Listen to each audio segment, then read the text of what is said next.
State news 71 में आप सभी का स्वागत है। मुकाबला भाजपा और कांग्रेस के बीच में चुनाव प्रचार ज़बरदस्त है। कल हमने कांग्रेस के चुनावी दफ्तर जो कि थाना चौक पर स्थित है वहां पर हम लोग अचानक हमने एंट्री मारी थी हमारी स्टेट न्यूज़ 71 की टीम ने, और उनसे जो कार्यालय के प्रभारी हैं उनसे बातचीत की। और उस वक्त कार्यालय में 8-10 लोग कार्यकर्ता बैठे हुए थे, उनसे भी बातचीत की और एक पूरा विश्वास वो बता रहे थे कि उनकी पार्टी इस बार जो है विजयी होगी। तो आज अब समय जो मिला है भाजपा के चुनावी कार्यालय में हम आए हुए हैं। अब देख सकते हैं पूरा भाजपा के चुनाव निशानों से पटा हुआ है और झंडे वगैरह लगे हुए हैं, और चुनाव निशान भी आप अपना फ्लैक्स भी देख सकते हैं जिस पर जो प्रत्याशी के तस्वीर सहित चौधरी बलवंत सिंह और नरेंद्र मोदी प्रधानमंत्री दिखाए गए हैं। और पानी की व्यवस्था भी यहाँ पर की हुई है जो कार्यकर्ताओं के लिए, आमजन जो लोग आते हैं। और देख सकते हैं, चलिए चलते हैं कैसी चहल पहल पार्टी के चुनावी कार्यालय में है वो देखेंगे। बाहर लोग बैठे हुए हैं, चाय का प्रसाद और कूलर भी लगा हुआ है, लगातार चल रहा है और अच्छी खासी सेवा पार्टी के कार्यकर्ताओं की रहती है। तो चलिए एंट्री करते हैं चुनावी कार्यालय में। वाह जी वाह, बहुत बहुत जय श्री राम जी, वाह जी वाह, जय श्री राम के उद्घोष के साथ आप देख सकते हैं 20 से अधिक कार्यकर्ता इस वक्त बैठे हुए हैं। और चुनावी जो कार्यालय के प्रभारी हैं वीरेंद्र गर्ग जी, हमारे भाई साहब अपनी कमान जो है संभाले हुए हैं। वीरेंद्र जी, तो आपका स्वागत है। तो आज हमारा मन ये रहा कि चलो चुनावी कार्यालय की गतिविधि देखते हैं। बाहरी गतिविधि तो हम देख ही रहे हैं, क्या कुछ रहता है अपने कार्यालय में, किस तरह गतिविधि चलती है, कैसे कार्यकर्ताओं को यहाँ से मार्गदर्शन किया जाता है और प्रचार की टीमें किस तरह भेजी थी, थोड़ा डिटेल में बताइए जी। सबसे पहले सतपाल जी, मैं न्यूज़ 71 का धन्यवाद करता हूँ कि इस इलेक्शन के माहौल में आप अपना समय निकाल कर हमारे बात को सुनने के लिए आए। और अब ये इलेक्शन जो चल रहा है, केंद्र का इलेक्शन है, तो मुझे पार्टी ने अपने एक छोटे से कार्यकर्ता को कार्यालय की जिम्मेदारी दी है। हमारे स्टोरा में 71 बूथ हैं, तो हमारी जिम्मेदारी सुबह 8 बजे से शुरू हो जाती है और रात का तो कुछ पता ही नहीं है जी। हमने अपने 15 शक्ति केंद्र बनाए हुए हैं जी जी। हर शक्ति केंद्र को 5 या 4 बूथ मिले हुए हैं जी जी जी। तो शक्ति केंद्र के ऊपर एक अधिकारी लगा हुआ है, वो जाकर गांव-गांव में अब हमने हमारी जैसी सामग्री आई है, वोट लिस्टें आई हैं जी, और छपी पर्ची आई है, वो डोर टू डोर कर रहे हैं, पार्टी का प्रचार कर रहे हैं। जी जी जी जी। तो सुबह से उनको किसी को बताना है, कोई आ रहा है उसकी जाने की व्यवस्था भी करनी है जी जी। और जो आता है भाई चाय पानी भी चाहिए। गर्मी का माहौल है, गर्मी में इतनी गर्मी में जो हमारे कार्यकर्ता काम कर रहे हैं, हम तो सभी का धन्यवाद करते हैं। तो पार्टी के लिए अपने शरीर की, तन की, मन की, धन की कोई परवाह ना करके पार्टियां करेगा। तो कार्यकर्ता सबसे पहले आपसे जुड़ते हैं, चाहे वो ग्रामीण क्षेत्र के चाहे नगर क्षेत्र, तो आपके पास ज़्यादा एक सिस्टम रहता है। तो क्या कुछ हवा का रुख क्या कह सकते हैं वीरेंद्र जी? कार्यकर्ता ही नहीं, हमारे जो ऊपर के अधिकारी भी हैं उन्हें कार्यालय से जुड़ना ही पड़ता है जी जी। क्योंकि सुबह सारा कार्यक्रम रात को यहाँ बना दिया जाता है, सुबह भेज दिया जाता है जी। तो जितनी भी अब जो हमारा फीडबैक आ रहा है, हमारा लगभग जो है सभी गांव में डोर टू डोर हो चुका है। आप देख रहे हैं कार्यकर्ता कितने बैठे हुए हैं। ये भी आज अपने अपने शाम कल को जाने वाले काम के लिए अपना जो लिस्टें हमारी छपी हुई वो लेने आए हुए हैं, तो उनको सुबह की ड्यूटी बता दी गई है, तो अपने अपने बूथ पे जाके इस कार्य को करेंगे। वीरेंद्र जी, 25 से अधिक कार्यकर्ता इस वक्त बैठे, वरिष्ठ कनिष्ठ दोनों हैं, और अचानक ही मेरी एंट्री हुई है, कोई प्री प्लान नहीं था, और इसके बावजूद भी 25 से अधिक संख्या यहाँ पर बैठी हुई है। तो क्या इसी रूटीन में कार्यकर्ता इतनी संख्या में रहते हैं दिन भर में? कार्यकर्ता दिन भर में 50, 60, 80, 100 तक भी चले जाते हैं, परंतु सारा दिन दफ्तर में कार्यकर्ता को नहीं बिठाया जा सकता। कार्यकर्ता फील्ड पे अच्छा लगता है। ये शाम का समय जो आके फीडबैक भी दे रहे हैं और कल के लिए सामग्री ले जा रहे हैं, तो इसलिए कार्यकर्ता दफ्तर में। तो क्या कुछ हवा का रुख? हवा का रुख तो एक तरफा, जैसी हमारी केंद्रीय कमेटी ने डिसाइड किया, हमारी पार्टी ने डिसाइड किया, मोदी जी ने जो आह्वान दिया है अब की बार 400 पार जी, उस नारे के लिए काम करने के लिए लगे हुए हैं। और बिल्कुल वो हम यहाँ से भी अपने प्रत्याशी को जिताकर उस संख्या में अपनी संख्या का योगदान देंगे। वीरेंद्र जी, अभी चुनावी कार्यालय कांग्रेस के कार्यालय में मैं गया था, तो मैंने जैसे ही 400 पार का नारा उनसे बात की तो उन्होंने बोला कि बिल्कुल 400 पार हैं जी। 400 पार यानी 543 कुल सीटें हैं, 400 पार के ऊपर 143 बनती हैं, तो 143 से 150 भी पार नहीं करेंगे। तो उनका तो ये कहना था। मैं कांग्रेस का क्या कह सकता हूँ, जो पूरी 543 सीटें नहीं लड़ सकते तो वो लोग तो जीतने के बारे में सोच भी नहीं सकते। उनके तो कार्यालय भी नहीं खोले हैं, कार्यकर्ता ही नहीं है। उनका एक कार्यालय खुला है बिलासपुर में, तो कार्यालय तक नहीं है उनके पास बैठने को। जब कार्यकर्ता ही नहीं, कार्यालय खोल के क्या करेंगे? चलिए, बहुत बहुत धन्यवाद। चलिए, बाकी कार्यकर्ता कुछ ज़्यादा से हम बात नहीं करेंगे क्योंकि सभी बोलने में बड़े ट्रेंड हैं। तो चलिए राजन जी शुरुआत करते हैं। राजन जी क्या कुछ ये लिस्ट है, आप काफ़ी समय से मैं देख रहा हूँ लिस्ट में कुछ टिटोल रहे हैं, तो क्या कुछ वर्किंग में लगे हुए हैं? मैं चेक कर रहे थे कि जिन लोगों के घर अभी तक नहीं जाया गया, कुछ लोगों के डोर टू डोर जैसे कंपेनी कर रहे हैं, तो कुछ लोगों की लिस्टें अब आज लिस्टें दोबारा एक बार हमने यानी डोर टू डोर प्रचार आप कर रहे हैं? डोर टू डोर प्रचार कर रहे हैं। हमारे साथ हमारे जो ग्रुप की पूरी टीम है, पूरे बूथ की टीम है, वो लगी हुई है। और आज जो दोबारा हमारे पास पर्चियाँ आई हैं, वो दोबारा पर्चियाँ देने जानी है, तो देख रहे थे कि किसकी पर्ची रहेगी, किसकी जाएगी। कैसा माहौल लग रहा है? सीधी सीधी माहौल बहुत बढ़िया है, सीधी बात, बहुत बढ़िया। पिछले से ज़्यादा मार्जिन से ये सीट जीतेंगे हम लोग। क्या बात है। चलिए थोड़ा रुख दूसरी तरफ करते हैं, इधर चर्चा में लगे हुए हैं। और चलिए बात पंकज चूक जी से करेंगे, युवा हैं, युवा जिला के उपाध्यक्ष भी हैं। जी पंकज जी, इन शॉर्ट में कहेंगे क्या कुछ? सभी को मेरा नमस्कार। जैसे कि सब देख ही रहे हैं, सारा विपक्ष एक आदमी के खिलाफ खड़ा हो गया है। क्या बात है। एक आदमी शेर अकेला खड़ा है और बाकी सारा गठबंधन इंडी के अंदर खड़ा हो गया है। यानी घाट की एक तरफ शेर पानी पी रहे तो बाकी बिल्कुल आप देख ही सकते हैं। इससे अनुमान लगा सकते हैं कि 400 सीटें हमारे पास क्यों नहीं आएंगी। सभी डरे बैठे हैं मोदी से कि मोदी जी हमारे 400 प्लस ना ले जाएं। तो कोई एक विषय बताइए जिससे लगता है कि 400 पार जाएगी। मोदी जी ने तो 10 साल काम किया लोगों के लिए, ग्राउंड लेवल तक जो लोगों तक काम लेके आए हैं, चाहे वो राशन देने का काम हो, बिजली देने का काम हो, सिलेंडर देने का काम हो, 3000 रुपये मासिक पेंशन देने का काम हो बुजुर्गों को और विधवाओं को, हाँ। सड़कों का काम हो, ऐसा कौन सा मुद्दा है जो मोदी जी ने हमारे लिए नहीं किया? यानी कुल मिला के पंकज चूक का कहना है कि 400 पार। बिल्कुल 400 पार, 425 हो सकते हैं, 430। चलिए एक बार फिर चुनाव के बाद जरूर मैं आप प्रणाम के बाद आपसे जरूर बात करूंगा। चलिए मंगत राम सैनी जी ने भी पता नहीं दुनिया भर के इलेक्शन करवाए हैं और खुद भी लड़े हैं, तो क्या कुछ कहेंगे? शर्मा जी, इस बार बिल्कुल क्लियर मोदी जी दोबारा देश के प्रधानमंत्री बनेंगे और ये हमारे देश की जरूरत भी है। जी। जो आदमी इस बात को नहीं मानता कि मोदी जी इस बार प्रधानमंत्री नहीं बन सकते, मैं कहता हूँ उसने मोदी जी के बारे या हमारे देश के बारे उसको प्यार ही नहीं है। जी। जिसको भारत देश से प्यार है, हिंदुस्तान से प्यार है, वो मोदी जी को वोट डालेगा, कमल के फूल के सामने का बटन दबाएगा। क्योंकि मैं गांव में भी घूमा और शहर में भी घूम रहा हूं। चाहे कोई व्यक्ति गलती से ये बात कह देता है कि कांग्रेस का भी एक प्रत्याशी खड़ा है, लेकिन जब उससे मैं पूछता हूं कि आप किसको चाहते हो, देश का प्रधानमंत्री कौन होना चाहिए, तो वो कहते हैं मोदी। फिर पूछते हैं क्यों, कहता है उसने आम आदमी की समस्या क्या है, रोटी की होती है। हम सारा दिन भागते हैं, किस लिए भागते हैं? दाल रोटी के लिए। और मोदी जी ने अगले 5 साल के लिए अनाज फ्री कर दिया। तेल की बोतल जो बाजार से 120 रुपए लीटर है, वो आम आदमी को 40 रुपए में मिल रही है 2 लीटर। यानी आम जन का जीवन सुखमय हुआ है, बहुत सुखमय हुआ है। और कोई भी ऐसा व्यक्ति, ये सारी बातें 400 पार कराने में सहायक सिद्ध होंगी। शर्मा जी, और कोई भी ऐसा व्यक्ति ये नहीं कह सकता कि डायरेक्ट या इनडायरेक्ट किसी को भी मोदी की नीतियों का लाभ न मिल रहा। सबको लाभ मिला है। और मैं तो आपके चैनल के माध्यम से निवेदन करूंगा कि अपने धर्म के बारे सोचिए, देश के बारे सोचिए और मोदी जी को पुनः प्रधानमंत्री बनाइए। क्या बात है। चलिए आपने अपील कर दी। चलिए बसीन साहब ऐसे बोलते नहीं माइक अपना सामने, तो बसीन साहब क्या कुछ कहना है आपका? आपने भी दुनिया भर के इलेक्शन करवाए हैं, खुद तो खैर कभी नहीं लड़ा। शर्मा जी, आपकी बात ठीक है कि मैं बोलने में विश्वास नहीं रखता। हम तो सुबह काम पे लग जाते हैं जी और रात 9-10 बजे तक जब तक भी होता है, हम तो जिसके पास भी जाते हैं जी, वो एक ही बात है कि मोदी। बिल्कुल कहते हैं उस बंदे ने क्या कुछ नहीं किया देश के लिए। सड़कें देखो एक से एक, और सिलेंडर जो किसी के घर में पहले ढूंढ के कोई देता ही नहीं था, अब रेडी वाले सुबह बेल मारते हैं, सिलेंडर चाहिए अब ना। ठीक बात है। आप ये बताइए किस चीज़ की कमी है? हर देश के अंदर मान बढ़ाया गया हमारा। बिल्कुल। आपके तो याद ही होगा कि तिरंगा झंडा लेके चलो, आपको कोई कुछ कह भी नहीं सकता। जहाँ जहाँ लड़ाई पड़ती थी, तिरंगा झंडा आपके हाथ में होना चाहिए, आप सेव।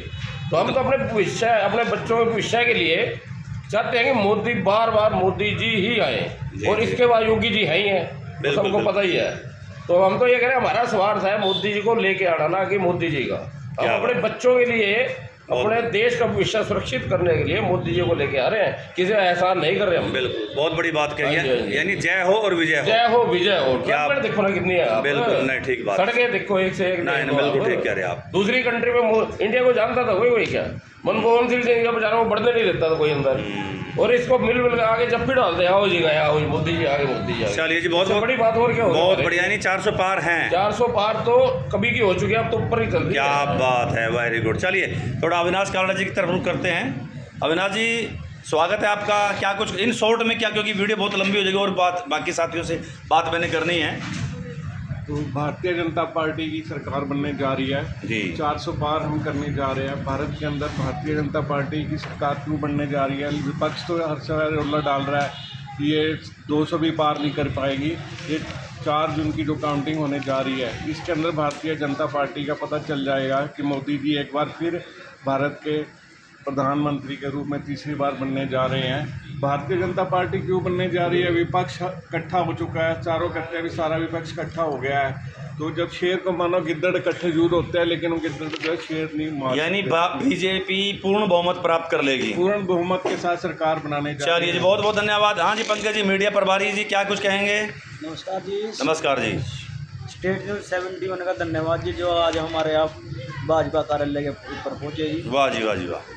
और मैं तो यही कहूँगा कि आज हर व्यक्ति को, देश के हर व्यक्ति को, आज अब सबसे पहले देश और दूसरे नंबर पे धर्म, अब उसके बारे में सोच के पूरी 100% वोटिंग सबसे पहले देश फिर धर्म। हाँ जी, देश हित में अपना वोट करें जी। ठीक है बात। नरेंद्र मोदी के अलावा विपक्ष के पास लीडर ही नहीं है। अब एक बताओ शर्मा जी, ऐसा है पूरा विपक्ष आज मोदी जी के खिलाफ है। भाजपा ने क्लियर कर दिया कि हमारा प्रधानमंत्री मोदी जी बनेगा। अब विपक्ष भी वोट मांगने जाता है, हम भी वोट मांगने जा रहे हैं, लेकिन विपक्ष के पास बता ही नहीं रहा जनता को कि हमारा लीडर कौन बनेगा। अब मैं आपके चैनल के माध्यम से विपक्ष से सवाल करना चाहता हूं कि वो ममता बनर्जी को प्रधानमंत्री बनाएंगे अगर वो जीतते हैं, या राहुल गांधी बैठेगा, अखिलेश यादव है, मुलायम सिंह यादव है, लालू प्रसाद यादव है, यानी किसको उनके प्रधानमंत्री का पता नहीं, हमारा कोई आता पता ही नहीं है बीजेपी जी। वालों को पता है, कोई पता ही नहीं है उनका ठीक है, प्रधानमंत्री कौन है। वोट चलिए, तो मांग यानी 400 पार है। जनता को गुमराह कर रहे हैं जितना किया जा सकता है। चलिए चलिए चलिए आगे बढ़ते हैं। चलिए दूसरी तरफ बढ़ते हैं। कालड़ा साहब अखबार को डालेंगे। चलिए कुलवंत जी, क्या विचार देंगे आप? देखिए शर्मा जी, ये धर्म और अधर्म की लड़ाई है। क्या बात है। ठीक है जी। तो जितने भी साथी आपका चैनल देखते हैं, मैं उनसे प्रार्थना करता हूँ कि हमारे जो प्रधानमंत्री मोदी जी धर्म का युद्ध लड़ रहे हैं, जी। तो सभी इसमें आहुति डालें और विश्व में माँ भारती का सीना गर्व से कौन ऊंचे करा सकता है, ये भी देखें। बहुत बड़ी बात कही अब कुलवंत जी ने, राष्ट्र हित की बात राष्ट्र को कही। सबसे पहले देखें और राष्ट्र को देख करके अपनी वोट डालें। जी करनैल राणा जी, आप भी एक शब्द बोली दो। मोदी सरकार तीसरी बार बनने जा रही है और 400 का जो लक्ष्य रखा है वो 400 की 400 सीटें आएंगी। और जय श्री राम, जय श्री राम। चलिए जी, जय श्री राम को। नरेश बख्शी जी, नरेश बख्शी जी अक्सर कहा करते हैं मोदी जी को समझने के लिए बहुत बड़े दिमाग की जरूरत है, तो क्या वो वाक्य कहते हैं आप कि उनके समझने के लिए आम दिमाग की जरूरत नहीं, बड़े तगड़ा दिमाग चाहिए? शर्मा जी, हमें तो आप देख ही रहे हैं देश का माहौल कैसा है। हमें तो ऐसा नेता चाहिए जो कह दे बात और उसको पूरा करे। मोदी जी ने धारा 370 बोली थी और वो विरोधी कह रहे थे कत्लेआम हो जाएगा, खून खराबा हो जाएगा, ये हो जाएगा, लेकिन गोली की तो बात दूर, एक थप्पड़ भी नहीं चला और धारा 370 हट गई। और उन्होंने बोला था राम मंदिर बनाएंगे, तो राम मंदिर बना दिया। मतलब जो वो कहते हैं, वादा करते हैं, वो पूरा करते हैं। मोदी की बात की पूरी गारंटी है मोदी जी। बिल्कुल बिल्कुल। और इन्होंने 2 नारे दिए, फिर एक बार मोदी सरकार, और अब की बार 400 पार। तो मोदी है तो मुमकिन है। मैं तो तीसरा नारा देता हूँ कि हर बार बीजेपी सरकार। क्या बात है, ये तो 2029 से अगला भी बिल्कुल जी, हर पूरा। बार बीजेपी सरकार। चलिए घूमते हैं थोड़ा, मोनू जी की तरफ बढ़ते हैं। मोनू जी क्या कुछ कहेंगे? मोदी जी को जय श्री राम जी। हो जाएगा, यानी जय श्री राम में सब कुछ कह दिया आपने, यानी 400 पार हो जाएगा। पार होएगी जी। वाह जी वाह जी। तो सडोरा नगर की क्या पोजीशन रहने वाली है? सडोरा में एक तरफी वोटें पड़ेगी और आप पूरा लगे हुए हैं डोर टू लगे डोर? हुए जी, डोर टू डोर। चलिए गुलशन जी, जय बागेश्वर धाम की जी। जय बागेश्वर धाम जी। जी तूफानी राहों में जो तूफानी चाल दिखाएगा, युग साहब। उसके गुण गाएगा, युग उसके ही गुण गाएगा।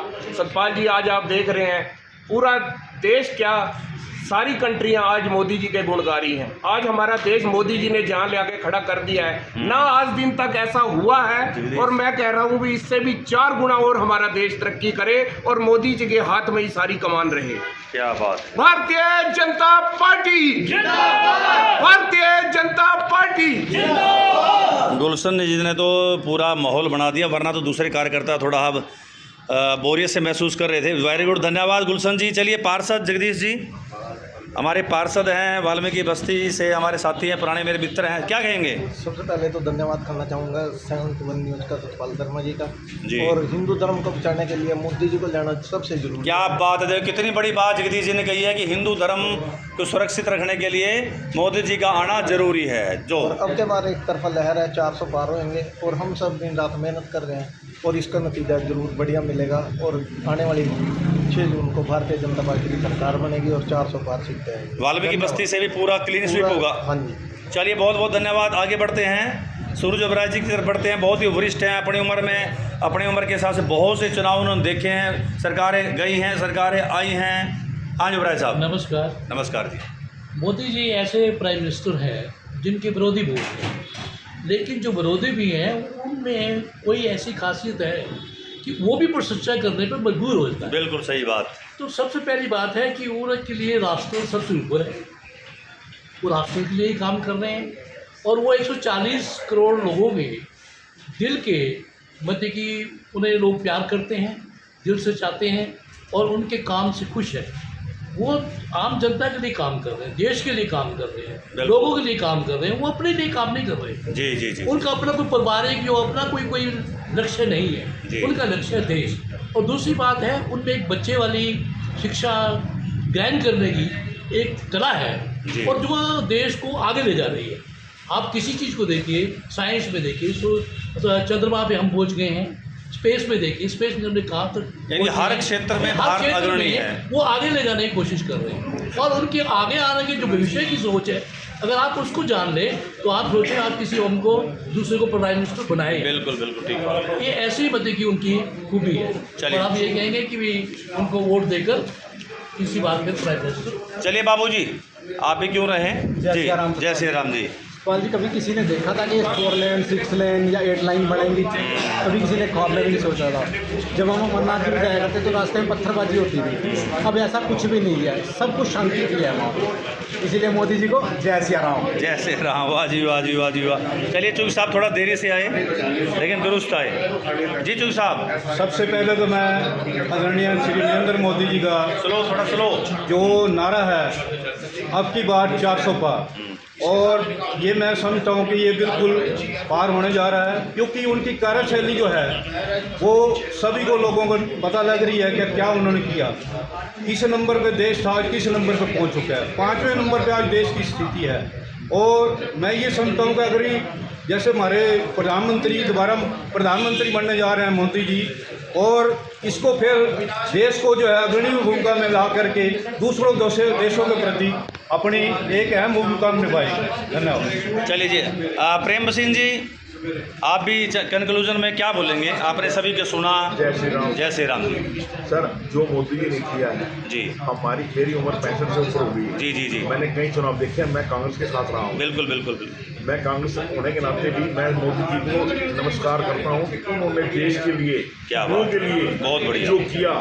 आप ये देखिए जो बाहर में पीछे झगड़े हुए इसका रशिया का और यूक्रेन का जिसने भारत का झंडा उठाया वो पार गया। बहुत बड़ी बात, बहुत बड़ी बात। अदरवाइज अमेरिका के लोगों ने, पाकिस्तान के लोगों ने हिंदुस्तान के झंडे उठाए और वो बचकर आए। ये सिर्फ मोदी, यानी विश्व में कद बहुत बड़ा है भारत, विश्व में हमें बहुत ऊपर ले गए। तो अब क्या उम्मीद लग रही है? हम तो हमारा भाग्य है जो हमको ऐसा प्रधानमंत्री मिला। बहुत बड़ी बात, बहुत बड़ी बात। मैं तो समझता हूँ ये हमारा ऐसा समझ लो कि परमात्मा की दया से ये मिला, और हम तो जब तक ये है ये हमारा प्रधानमंत्री ही रहना चाहिए। चलिए बहुत बहुत धन्यवाद।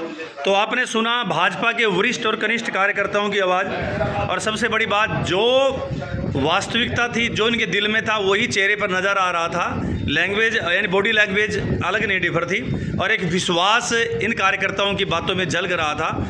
कोई तैयारी के साथ, ऐसा नहीं लगता कि इनमें से कोई तैयारी के साथ बोला हो। अचानक ही मेरी यहाँ पर एंट्री होती है और अपनी बात इन्होंने बेबाक बात कही, और एक कॉन्फिडेंस के साथ, एक अच्छे स्तर के साथ इन्होंने अपनी बात रखी और पूरा विश्वास जताया है कि इनमें से 1% मेरे को किसी का चेहरा देखकर नहीं लग रहा था कि कहीं पर भी कोई अतिशोक्ति बात कर रहा हो, कि लगता हो कि कोई ज़्यादा ही ओवर जो है वो क्लेवर बनकर वे बोल रहे हो, बिल्कुल विश्वास के साथ बोल रहे हैं। और क्योंकि ये धरातल से जितने भी लोग यहाँ पर बैठे हुए धरातल से जुड़े लोग हैं और दिन रात मेहनत करके भाजपा को आगे लाने का, मोदी जी को प्रधानमंत्री बनाने का ये लोग प्रयास करें। तो ये थी स्टेट न्यूज़ 71 की एक प्रस्तुति भाजपा के कार्यालय से।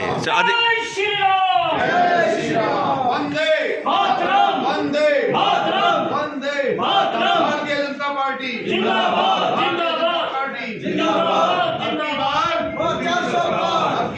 400 पार, फिर एक बार मोदी सरकार, फिर एक बार मोदी सरकार, भारत माता की जय। चलो।